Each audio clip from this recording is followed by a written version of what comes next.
আসসালামু আলাইকুম ওয়া রাহমাতুল্লাহি ওয়া বারাকাতুহু। আশা করি আপনারা সকলেই ভালো আছেন আল্লাহ তাআলার রহমতে। আমিও ভালো আছি আলহামদুলিল্লাহ। আমরা এখানে যে আলোচনাটা করব এটা কোরআন ও হাদিস থেকে আলোচনা। আর কোরআন ও হাদিস থেকে আলোচনা হলে এটা শোনার কিছু আদব রয়েছে। স্বয়ং আল্লাহ রাব্বুল আলামিন পবিত্র কোরআনে কারীমে ইরশাদ ফরমান, ওয়া ইযা কুরিআল কুরআনু ফাসতামিউ লাহু ওয়া আনসিতু লাআল্লাকুম তুরহামুন।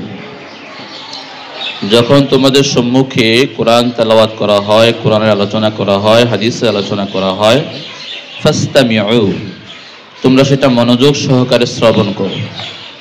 লাআল্লাকুম তুরহামুন, তাহলে তোমাদের উপর আল্লাহ রাব্বুল আলামিনের রহমত বর্ষিত হবে।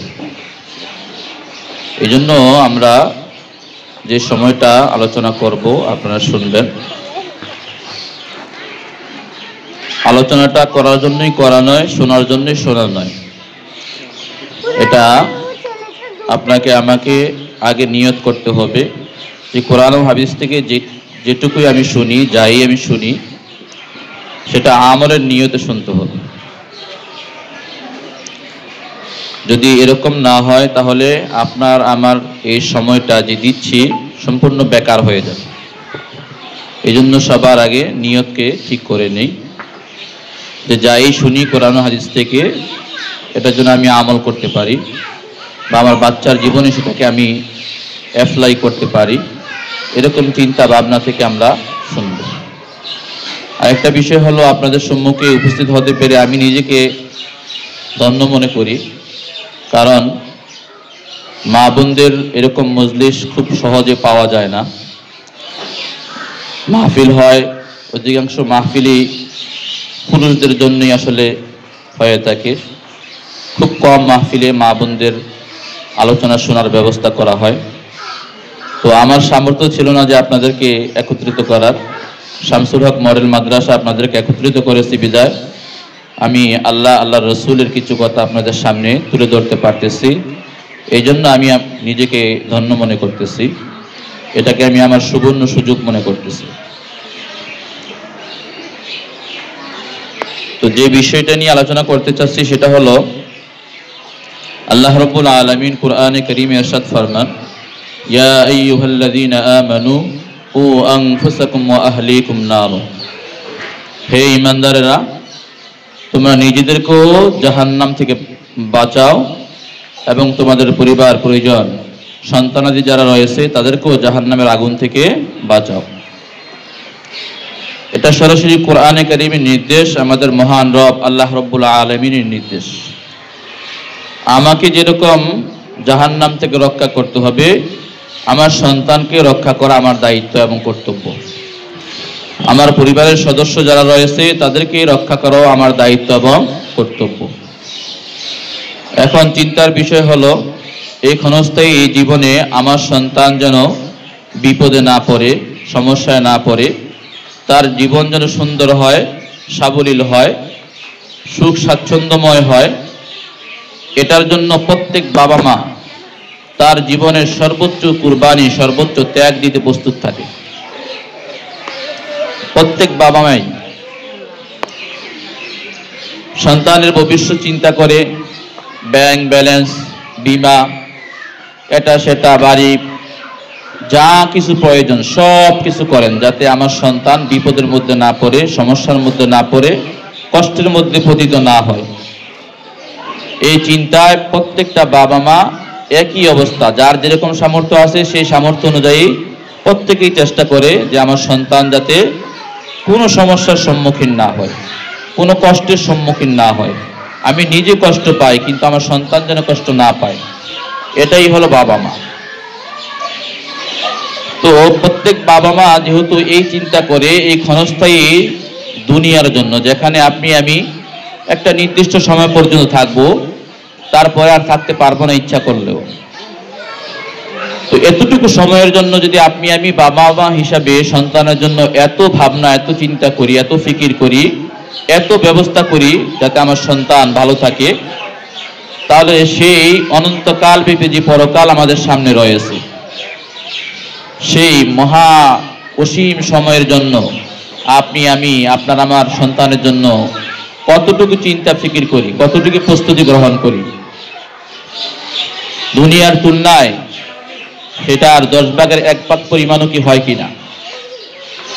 দুনিয়ায় সে বিপদে না পড়ুক, সমস্যায় না পড়ুক, ভালো থাকুক, এর জন্য যত রকমের প্রস্তুতি আপনি আমি নেই, পরকালে যেন সে বিপদে না পড়ে, জাহান্নামী হয়ে না যায়, সেজন্য আপনি আমি কতটুকু প্রস্তুতি গ্রহণ করি, এটা কিন্তু আপনার আমার চিন্তার বিষয়। এই চিন্তাটা প্রত্যেক বাবা মাকে করতে হবে, কারণ এটা তাদের দায়িত্ব। রাসূলুল্লাহ সাল্লাল্লাহু আলাইহি ওয়াসাল্লাম ইরশাদ ফরমান, কুল্লুকুম রাঈন ওয়া কুল্লুকুম মাসউলিন আন রাইয়াতিহি। প্রত্যেকই জিম্মাদার, প্রত্যেকই দায়িত্বশীল। হাসরের ময়দানে প্রত্যেককে তার দায়িত্ব সম্পর্কে জিজ্ঞাসাবাদ করা হবে। তো পিতামাতার যত জিজ্ঞাসা হাসরের ময়দানে আল্লাহ তাআলা করবেন, তার মধ্যে একটা জিজ্ঞাসা এটাও থাকবে যে তুমি তোমার সন্তানকে আল্লাহর পরিচয়, রাসূলের পরিচয়, দ্বীনের পরিচয় শিক্ষা দিয়েছে কিনা, ইসলাম শিক্ষা দিয়েছে কিনা, এটা একটা প্রশ্ন থাকবে। এখন আপনি আমি যদি আপনার আমার সন্তানকে সেই শিক্ষা থেকে বঞ্চিত করি, আল্লাহর পরিচয় দিতে না পারি, রাসূলের পরিচয় দিতে না পারি, পরকালের পরিচয়, হাসর, জান্নাত জাহান্নামের পরিচয়, এগুলো যদি তাদের সামনে তুলে ধরতে না পারি, ভালো মন্দ, কোনটা সওয়াব কোনটা গুনাহ, এগুলো যদি তুলে ধরতে না পারি, তাদেরকে শিখাইতে না পারি, তাহলে সেই সময় কিন্তু আপনি আমি আল্লাহ তাআলার দরবারে ধরা খেয়ে যাব। তো এই জন্য বর্তমান যে সময়, বর্তমান বিশ্বের যে চলমান অবস্থা, এই চলমান অবস্থায় বাংলাদেশও মানুষের যে মৌলিক চাহিদা রয়েছে, অন্ন, বস্ত্র, বাসস্থান, শিক্ষা, চিকিৎসা, এগুলো তেমন কোনো সংকট এখন বর্তমানে নেই, খুব কম আছে। আপনারা যারা শামসুল হক মডেল মাদ্রাসার মতো মাদ্রাসায় সন্তানকে ভর্তি করাতে পেরেছেন, তাদের যে মোটামুটি আর্থিক সামর্থ্য আছে, এটা এমনিতেই বোঝা যায়। তো এটা শুধু আপনার বেলায় না, আমার বেলায় না, সকলের বেলায় মোটামুটি বেশিরভাগ মানুষেরই এখন সন্তানকে ভালো স্কুলে, ভালো মাদ্রাসায় পড়ানোর ক্ষমতা আছে, ভালো খাবার দাবার দেওয়ার ব্যবস্থা আছে, ভালো চিকিৎসা করার মতো ব্যবস্থা আছে বা সুযোগ সামর্থ্য আছে। এগুলো এখন কোনো চ্যালেঞ্জিং বিষয় না, কোনো বাবা মার কাছে এগুলো চ্যালেঞ্জিং বিষয় না। এখন বর্তমান সময়ে বাবা মার কাছে সবচেয়ে বড় চ্যালেঞ্জিং বিষয় হলো তার সন্তানকে সুসন্তান হিসাবে গড়ে তোলা। এটা হলো সবচেয়ে বড় চ্যালেঞ্জিং বিষয় বর্তমান সময়ে। এখন অভাব নেই, এখন সেই অভাব নেই। আপনি আমি যে অভাব দেখেছি, আপনার আমার বাবা মা যে অভাব দেখেছে, সেই অভাব এখন নেই। সবার সচ্ছলতা এসেছে, সবাই মোটামুটি ভালো আছে, মুষ্টিমেয় কিছু মানুষ ছাড়া। কিন্তু এখন বর্তমান বিশ্বের সবচেয়ে বড় চ্যালেঞ্জিং বিষয় হলো সন্তান মানুষ করা। সব আছে, সন্তানকে আমি সব দিচ্ছি, সকল সুবিধা আমি দিচ্ছি, কিন্তু সন্তানকে মানুষ করতে পারতেছি না। সকল বাবা মার মনে একটাই টেনশন, সন্তান কিভাবে মানুষ করব, সন্তানকে কিভাবে সুসন্তান হিসেবে গড়ে তুলব, সন্তান কিভাবে একজন ভালো সন্তান হয়, আমার অনুগত সন্তান কিভাবে হয়। এটা হলো আমাদের বর্তমান বিশ্বের সবচেয়ে বড় চ্যালেঞ্জিং বিষয়। কারো সন্তান মাদকাসক্ত হয়ে যাচ্ছে, কারো সন্তান অসৎ সঙ্গে, বন্ধু বান্ধবের সাথে মিশে অসৎ হয়ে যাচ্ছে, বিভিন্ন বিভ্রান্তির পথে, খারাপ পথে চলে যাচ্ছে। বাবা মা টেনশন, সন্তানের টেনশনে বাবা মা অনেক সময় ঘুমাতে পারে না। সন্তান বাইরে গেছে, ফিরতেছে না, বাবা মা ঘুমাইতে পারতেছে না। সন্তান এদিকে একটা অকর্ম করে, ওদিকে একটা অকর্ম করে, বারবার বিচার আসে, বাবা মা এগুলোকে নিতে পারে না। বৃদ্ধ বয়সে এই চাপ তারা নিতে পারে না, সহ্য করতে পারে না। যেই সন্তান তাদের জন্য কল্যাণকর হতো, সেই সন্তান তাদের জন্য অকল্যাণকর হয়ে দাঁড়ায়, মাথা ব্যথার কারণ হয়ে দাঁড়ায়। অনেক সময় এই সন্তানদের চিন্তায় পেরেশানিতে বাবা মা হাই প্রেশার হয়ে যায়, স্ট্রোক করে ফেলে। কেন করে? এই সন্তানগুলো বিগড়ে গেলে বাবা মা তখন আর স্বস্তিতে থাকতে পারে না, শান্তিতে ঘুমাতে পারে না। কারণ এটা তার সন্তান, তার সন্তানের প্রতি তার যে দয়া মায়া এটা সবসময় কাজ করে। সন্তান ভালো হলেও কাজ করে, খারাপ হলেও কাজ করে। এই জন্য এই বর্তমান সময়ে আপনার আমার সন্তানকে মানুষ করাটা, ভালো মানুষ হিসাবে তাকে গড়ে তোলা, সুসন্তান হিসাবে গড়ে তোলা, এটা হলো সবচেয়ে বড় চ্যালেঞ্জ। এমন অনেক সন্তানকে দেখা যায় যে বৃদ্ধ বয়সে যখন বাবা মার প্রতি সন্তানের সহানুভূতিশীল হওয়ার কথা, তাদের প্রতি দয়া মায়া দেখানোর কথা, তখন সন্তান বিগড়ে গিয়ে উল্টা ওই বৃদ্ধ বাবা মাকে ধমক দিতে শুরু করে, তাদের সাথে ঝগড়া বিবাদ করতে শুরু করে, তাদেরকে চোখ রাঙিয়ে কথা বলে। এটি অসংখ্য ফ্যামিলির মধ্যে দেখা যায়। তো এটা কেন হচ্ছে? যে সন্তানকে দিকে যেই সন্তানের কথা হাদিসের মধ্যে এসেছে, সন্তান যদি বাবা মার চেহারার দিকে সুনজরে তাকায়, সহানুভূতি মায়া ভালোবাসার নজরে তাকায়, রাসূলুল্লাহ সাল্লাল্লাহু আলাইহি ওয়াসাল্লাম বলেন, একবার তাকাইলে মায়ার নজরে তার আমলনামার মধ্যে একটা কবুল হজের সওয়াব আল্লাহ তাআলা দান করে দেয়। তো সন্তান তো বাবা মার দিকে তাকাবে এরকম মায়ার নজরে, মহাব্বতের নজরে। তাহলে উল্টো হচ্ছে কেন? আমাদের সন্তান কেন আমাদেরকে মানতেছে না? আমাদের সন্তান আমাদের সাথে খারাপ ব্যবহার করতেছে। অসংখ্য ফ্যামিলির মধ্যে এরকম দেখা যাচ্ছে, সন্তান বাবা মার কথা পাত্তা দিচ্ছে না, বরঞ্চ বাবা মাকেই সন্তানের কথা মেনে চলতে হচ্ছে। এর চাইতে খারাপ অবস্থাও কিছু কিছু দেখা যায়, যে সন্তান বাবাকে মারতেছে, এরকম পর্যায়েও চলে যায়। তাহলে এগুলো হওয়ার কথা না। হচ্ছে কেন? হওয়ার মূল কারণ হলো আমরা সন্তানকে সেই শিক্ষাটা দিতে পারি নাই, যেই শিক্ষাটা পেলে পরে সে সুমানুষ হিসাবে গড়ে উঠতো, বাবা মার মর্যাদা তার অন্তরের মধ্যে তৈরি হতো, বাবা মার প্রতি তার দায়িত্ব কর্তব্য যেটা সেটা তৈরি হতো। সেই শিক্ষা আমরা দিতে পারিনি। বলতে পারেন এখন বর্তমান সময়ে বাংলাদেশই বলেন আর যেখানেই বলেন, শিক্ষার হার কিন্তু কম না। আগে যেখানে 30% 40% শিক্ষার হার ছিল, এখানে 70 থেকে 80% শিক্ষার হার। তাহলে মানুষ তো শিক্ষিত হচ্ছে, মানুষ তো দিন দিন শিক্ষিত হচ্ছে। তাহলে এরকম হচ্ছে কেন? তার মানে হলো আমরা যে শিক্ষাটা দিচ্ছি এই শিক্ষাটা প্রকৃত শিক্ষা না। যে শিক্ষা একটা মানুষকে প্রকৃত মানুষ বানাতে পারে, মনুষ্যত্ব সম্পন্ন মানুষ বানাতে পারে। একজন মানুষ শুরুতে মানুষ হলে মানুষ হয় না, তার মধ্যে যখন মনুষ্যত্ব থাকবে তখন সে মানুষ হবে।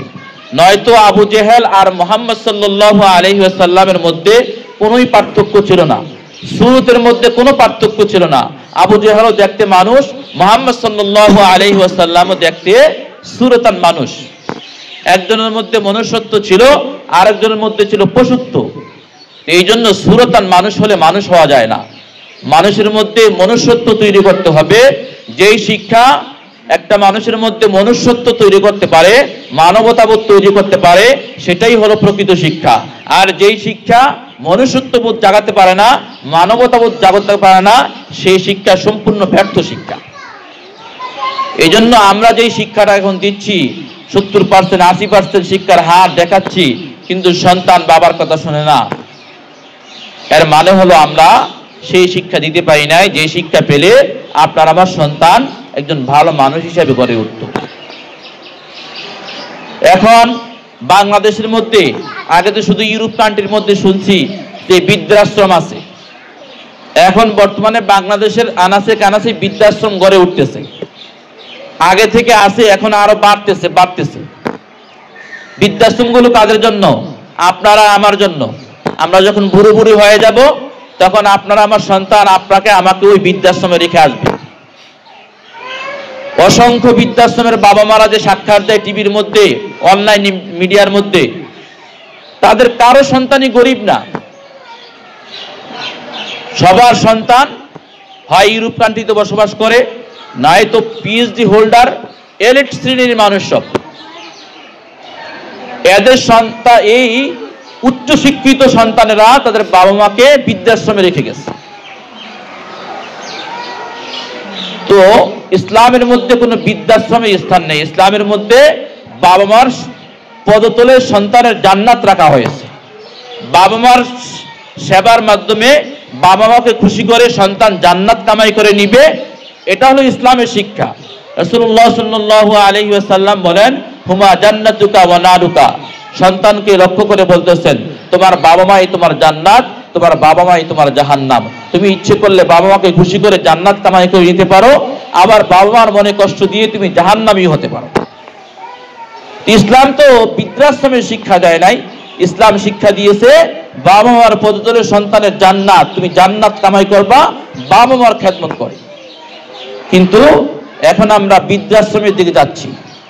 তো এই বৃদ্ধাশ্রমগুলো অপেক্ষা করতেছে, কার ভাগ্যে কি আছে আমরা জানি না। এই জন্য আমাদের সন্তানদেরকে এমনভাবে গড়ে তুলতে হবে যেন তারা আমাদের বৃদ্ধ বয়সে আমাদেরকে বোঝা মনে না করে, আমাদেরকে জান্নাত কামাইয়ের উপায় মনে করে, আমাদের দিকে সুনজরে তাকালে সওয়াব হবে এটা ভাবে, আমার খেদমত করলে সে জান্নাত পাবে এটা ভাবে, আমাকে বোঝা মনে করে আমাকে যেন দূরে ফেলে না আসে, আমাকে যেন বৃদ্ধাশ্রমে ফেলে না আসে। এই চিন্তা এখন করতে হবে, কারণ বাবা মার দায়িত্ব আগে, সন্তানের দায়িত্ব পরে। আমরা আমাদের দায়িত্বটা আগে পালন না করে বুড়ো বয়সে গিয়ে আমরা কমপ্লেন করি, আমার সন্তান আমার কথা শুনে না, আমাকে সেবা করে না, আমাকে খাওয়ান দেয় না, আমার দেখাশোনা করে না। এটা কেন হয়? আপনি তো আগে আপনার যে দায়িত্ব ছিল সন্তানকে সুশিক্ষা দেওয়া, সুসন্তান হিসেবে গড়ে তোলা, সেই দায়িত্ব আপনি আগে পালন করেন নাই। আপনি যদি আগে আপনার দায়িত্ব পালন না করেন, আপনার সন্তান তার দায়িত্ব পালন করবে সেটা কিভাবে আশা করতে পারেন? এই জন্য আমাদের দায়িত্বটা আমরা যদি সঠিকভাবে পালন করি তাহলে আশা করা যায় ইনশাআল্লাহ আমাদের সন্তানরা এরকম হবে না। আমাদের সন্তানরা আমাদের বৃদ্ধ বয়সে আমাদেরকে বোঝা মনে করবে না, আমাদের সেবার মাধ্যমে তারা জান্নাত কামাইয়ের চেষ্টা করবে। এটা তো হলো দুনিয়ার অবস্থা। এরপরে আসি পরকালের অবস্থা কি হবে। রাসূলুল্লাহ সাল্লাল্লাহু আলাইহি ওয়াসাল্লাম বলেন হাদিসের মধ্যে যে পিতামাতার জন্য সন্তানের দোয়া হলো সর্বোৎকৃষ্ট দোয়া। আল্লাহ রাসূল এটা এভাবে বলেছেন যে কোনো সন্তান যদি তার বাবার জন্য তার মায়ের জন্য দোয়া করে, সেই দোয়াটা ফিরিয়ে দিতে, কবুল না করতে আল্লাহ তাআলা লজ্জা লাগে, আল্লাহ তাআলা লজ্জিত হন এই দোয়াটা ফিরিয়ে দিতে। তো এরকম গ্রহণযোগ্যতা রয়েছে সন্তানের দোয়ার মধ্যে। তো সন্তানের দোয়ার চাইতে বড় দোয়া, মাকবুল দোয়া, কবুল দোয়া বাবা মার জন্য আর কারো দোয়া হতে পারে না। এখন চিন্তা করেন, আপনার আমার সন্তানকে আপনার আমার মৃত্যুর পরে জানাজার নামাজ পড়তে পারবে না পড়াতে পারবে? আপনার আমার সন্তান আপনার আমার মৃত্যুর পরে জানাজার মধ্যে কি করা হয়? মৃত ব্যক্তির জন্য দোয়া করা হয়। তো আপনার আমার সন্তান কি আমাদের জানাজার নামাজ পড়াতে পারবে কিংবা নামাজ পড়তে পারবে? এরকম অসংখ্য সন্তান পাওয়া যায় যারা আপনারা এটা বুঝতে পারবেন, জানতে পারবেন যে ব্যক্তি ওয়াক্তিয়া নামাজই পড়তে পারে না, ঠিক মতন সূরা কেরাত জানে না, সে মাঝে মধ্যে যেই নামাজটা পড়তে হয় সেই নামাজটা আরো আগেই পারবে না। এই জন্য দেখা যায় জানাজার নামাজের মধ্যে অসংখ্য মানুষ, এটা সামাজিক একটা রীতি হয়ে গেছে, জানাজায় যেতে হবে, দাঁড়াতে হবে, দোয়া কালাম কিচ্ছু জানে না, শুধু দাঁড়িয়ে থাকে, দাঁড়িয়ে থেকে নামাজ শেষ করে চলে আসে। তো আপনার আমার সন্তান যদি এরকম হয় যে মাকে তো জানাজার নামাজ এখন পড়ানো হবে, আমাকে তো পড়তে হবে, আমি দাঁড়িয়ে এলাম হাত বেঁধে, মায়ের জন্য দোয়াটা করতে পারলাম না, তাহলে আপনার আমার এই যে সারা জীবন এত কষ্ট করলাম, এই সন্তানের পিছনে জীবন যৌবন অর্থ সম্পদ সব কিছু বিসর্জন দিলাম, যে আমি নিজে সকল সুখ বিসর্জন দিয়ে আমার সন্তানকে সুখী করার চেষ্টা করলাম, তাকে ভালো একটা জীবন দেওয়ার চেষ্টা করলাম, এটা কি ব্যর্থ হয়ে যাবে না যদি আমার সন্তান আমার জন্য দোয়া করতে না পারে? আমার সারা জীবনের সকল শ্রম এটা পণ্ড শ্রমে পরিগণিত হবে। এই জন্য চিন্তা এখনই করতে হবে। আমার সন্তান যেন আমার জানাজার নামাজ পড়াইতে পারে, আমার সন্তান যেন আমার নামাজটা পড়তে পারে, আমার জন্য দোয়া করতে পারে। এরপরে আসি, রাসূলুল্লাহ সাল্লাল্লাহু আলাইহি ওয়াসাল্লাম বলেন, যখন আপনি আমি মারা যাব, আপনার আমার আমলনামা কিন্তু বন্ধ হয়ে যাবে। আমি আর তখন কোনো আমল করতে পারবো না, সম্পূর্ণ বন্ধ। 3টা আমল শুধু জারি থাকে। একটা হলো আমরা যদি কোনো সদকায়ে জারিয়া করে যাই, যেরকম এরকম মাদ্রাসা মসজিদ যদি করে যাই, তাহলে ওটা যতদিন পর্যন্ত থাকবে সেখান থেকে একটা নেকির অংশ আপনি আমি পাবো।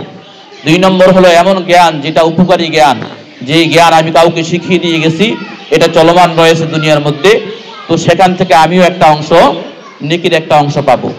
3 নম্বর হলো আপনার আমার সন্তান যদি দোয়া করে, ইসালে সওয়াব করে, সূরা ফাতিহা পড়ে, কোরআন তেলাওয়াত করে যদি বাবা মার জন্য পৌঁছিয়ে দেয়, তাহলে ওইটার অংশ আমরা পাবো।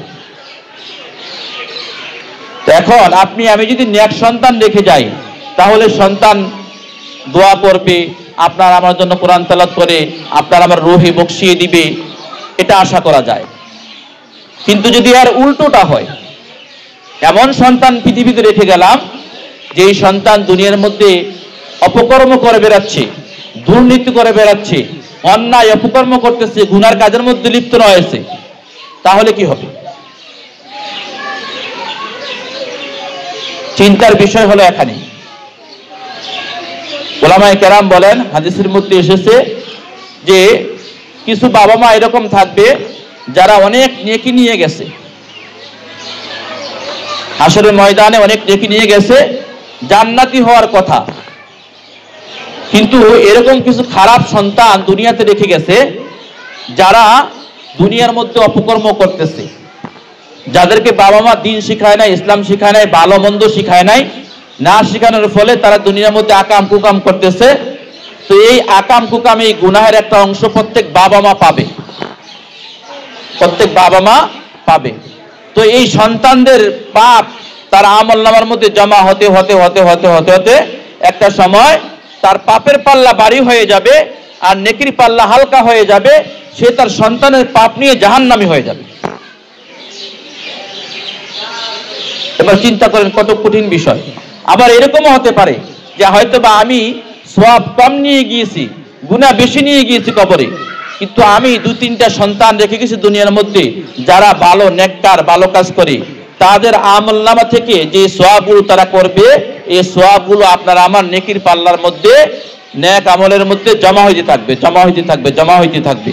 জমা হইতে হইতে হইতে হইতে দেখা যাবে যে আমাদের নেকির পাল্লা বেশি হয়ে যাবে এবং গুনাহের পাল্লা হালকা হয়ে যাবে। আপনি আমি আপনার আমার সন্তানের নেকি দ্বারা জান্নাতি হয়ে যাব। তাহলে আমরা কোন সন্তান দুনিয়াতে রেখে যেতে চাই, যেই সন্তান আমাকে জাহান্নামী বানাবে তার গুনার মাধ্যমে, তার গুনার অংশীদার বানিয়ে, নাকি এমন সন্তান রেখে যেতে চাই যেই সন্তান আমার জন্য দোয়া করবে, আমার জন্য নেক পাঠাবে, আর সেই নেকি নিয়ে আমি তার উসিলায় পার পেয়ে যেতে পারবো, আমি জান্নাতি হয়ে যেতে পারবো। এই জন্য সন্তান দুনিয়াতে যেরকম দুনিয়ার অবলম্বন, পরকালে পরকালের অবলম্বন। হয় সে জান্নাতে যাওয়ার মাধ্যম হবে, নয়তো সে আপনাকে আমাকে জাহান্নামে নিয়ে যাবে।